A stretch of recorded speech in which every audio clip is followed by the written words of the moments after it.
Depuis 50 ans, les populations de sangliers ont véritablement explosé.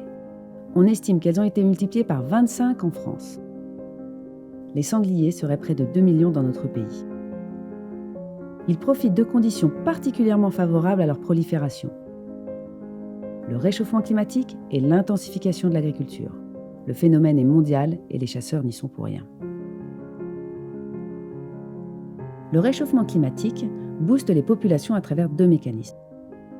Les hivers plus doux favorisent la survie des jeunes et une meilleure production de fruits forestiers offre aux sangliers un environnement pour se reproduire très favorable.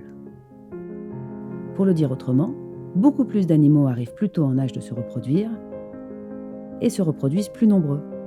Bref, leur croissance est désormais exponentielle. L'intensification de l'agriculture est aussi favorable aux sangliers.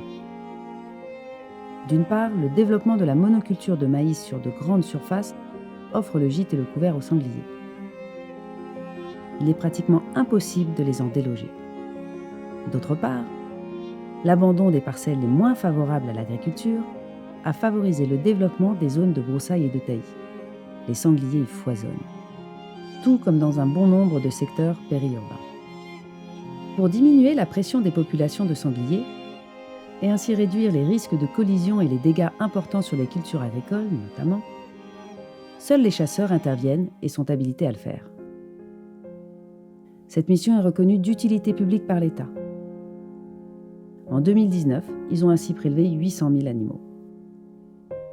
Ils sont cependant terriblement limités dans leurs actions, car en France, tous les territoires ne sont pas chassables.